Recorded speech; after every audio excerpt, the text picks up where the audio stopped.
Welcome to part 1 on Stoke's theorem. In this video we'll define Stoke's theorem and then use Stoke's theorem to evaluate a line integral. In part 2 we'll use Stoke's theorem to evaluate a surface integral. The idea of Stoke's theorem is similar to Green's theorem stated here.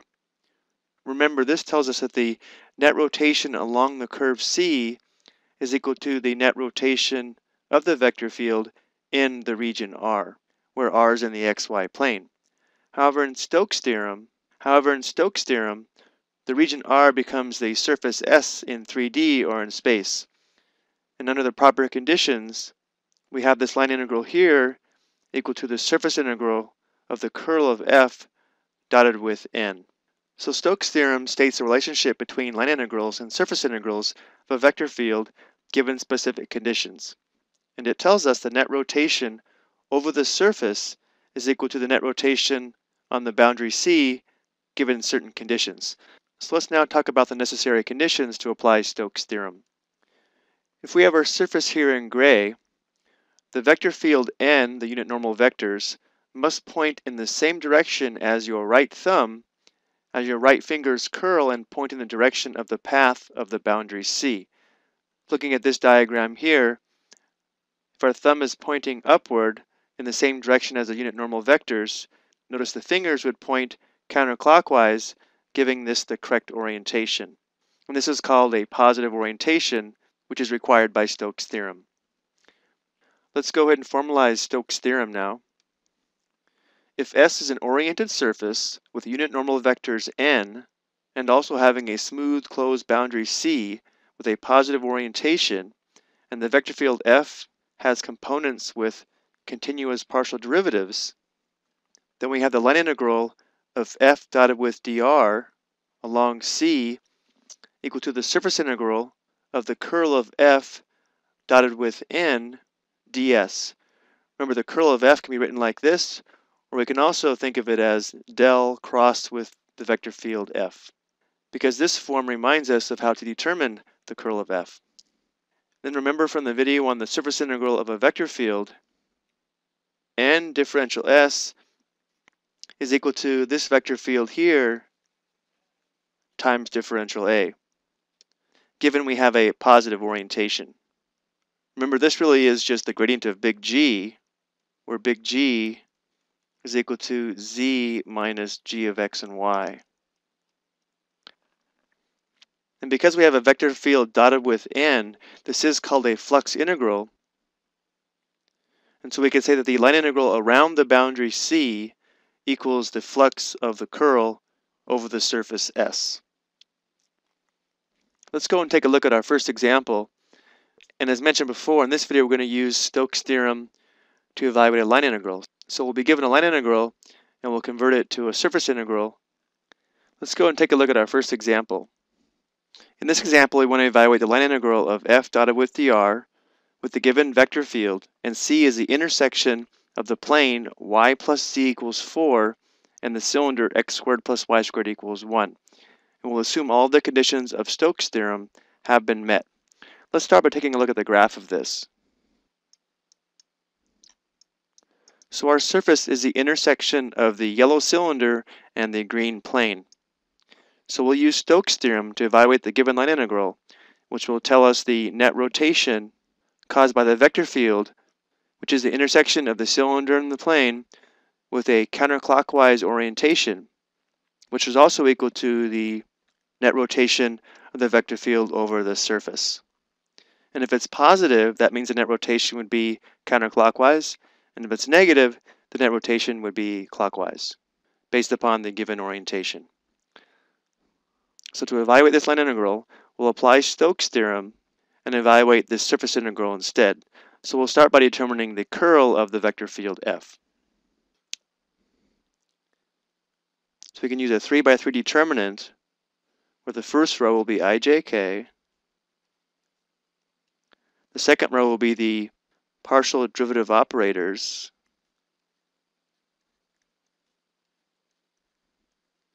the third row will be the components of our vector field.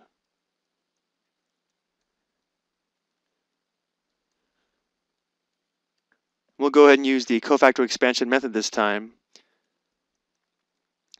So for our first 2 by 2 determinant, we'll eliminate row 1 and column 1.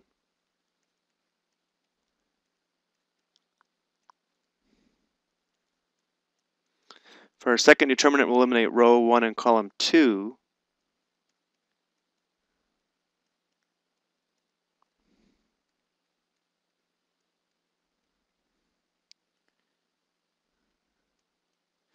And then for our third determinant, we'll eliminate row 1 and column 3.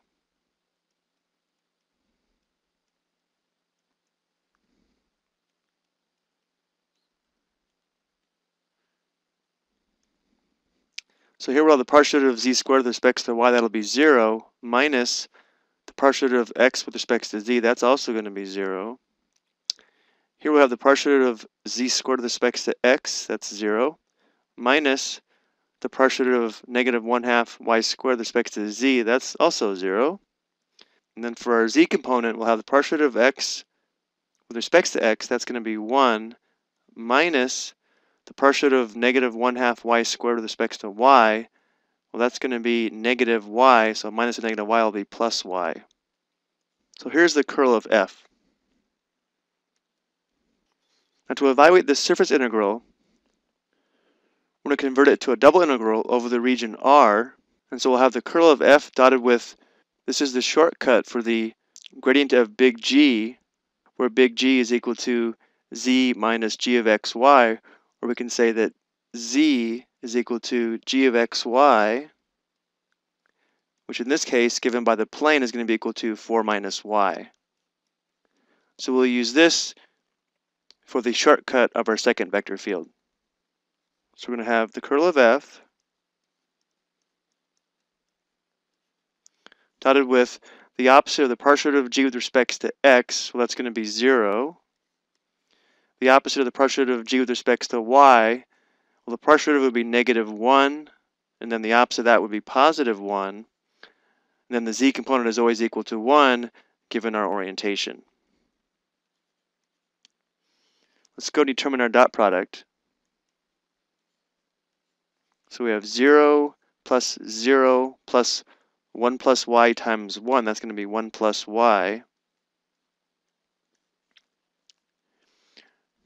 Now for differential a, let's go ahead and sketch our xy trace. Let's go back and take a look at our graph real quick. The xy trace of our surface, as you can see here, would just be this circle here determined by the cylinder. Let's go ahead and sketch that. Since our xy trace is a circle, we're probably going to want to use polar coordinates. But let's go ahead and sketch it.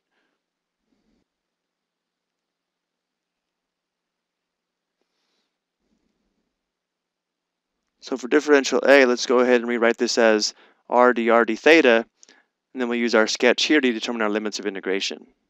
So we'll have 1 plus y is equal to r sine theta.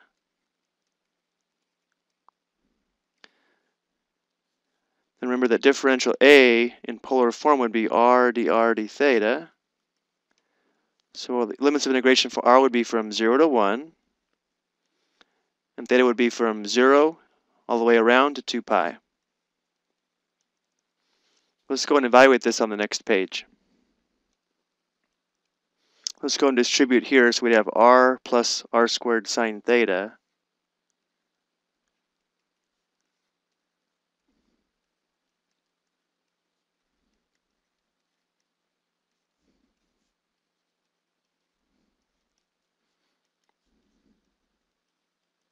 So we're going to have r squared over 2 plus r cubed over 3 sine theta.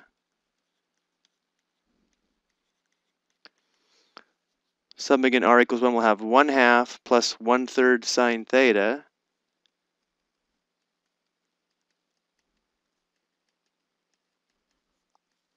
And then when r is 0, we'd have 0. So we'll have 1/2 theta minus 1/3 cosine theta.